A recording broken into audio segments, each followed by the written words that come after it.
बहुत पहले की बात है। एक नगर हुआ करता था जहाँ के राजा बहुत बुद्धिमान थे। उनकी बुद्धि और चतुरता के चर्चे हर जगह फैले हुए थे। राजा हर किसी को सोच समझकर ही कुछ बोलते थे और कभी भी आरोपी की बातों को सुने बिना कोई फैसला नहीं सुनाते थे।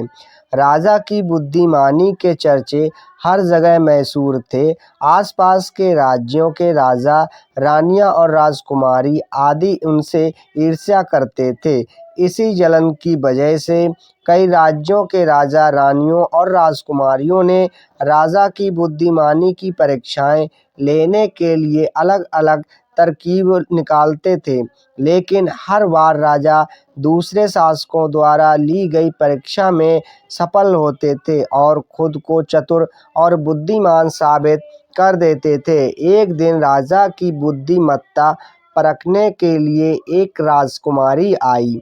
उसके हाथ में 2 फूलों की माला थी। उन दोनों मालाओं में एक असली थी और दूसरी नकली। उन दोनों मालाओं को देखकर कोई नहीं बता सकता था कि असली कौन है और नकली कौन। तो राजकुमारी ने दोनों मालाओं को राजा के सामने रखा और कहा, हे राजा, अगर आप इतने बुद्धिमान हैं तो ये बताएं, इनमें से असली फूलों की माला कौन सी है। राज दरबार में बैठे सभी लोग हैरान हो गए, क्योंकि उन्हें अभी असली और नकली फूलों की माला पहचान में नहीं आ रही थी। सभी ये सोचने लगे कि आखिर राजा कैसे असली माला पहचानेंगे। राजा को भी दोनों माला देखकर हैरानी हुई, लेकिन उनके दिमाग में एक तरकीब सूझी। उन्होंने तुरंत अपने सेवक से बोला, बगीचे की खिड़कियां खोल दो। सेवक ने जैसे ही खिड़कियां खोली तो बाहर फूलों की बैठी मधुमक्खियां उड़कर अंदर आने लगीं। राजा कुछ देर मधुमक्खियों को देखते रहे।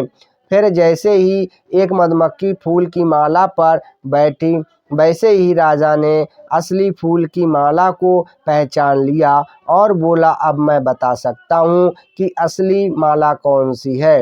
राजा ने उसी समय असली फूलों की माला की तरफ इशारा किया जिस पर मधुमक्खी बैठी थी। राजा की इस बुद्धिमत्ता को देखकर दरबार में मौजूद सभी लोग उनकी प्रशंसा करने लगे और कहने लगे कि हर राज्य में आप जैसा बुद्धिमान राजा जरूर होना चाहिए। राजकुमारी भी राजा की इस होशियारी को देखकर बहुत प्रसन्न हुई और राजा की तारीफ में दरबार में कुछ शब्द बोले और फिर अपने राज्य के लिए चल पड़ी। Thank you, bye bye.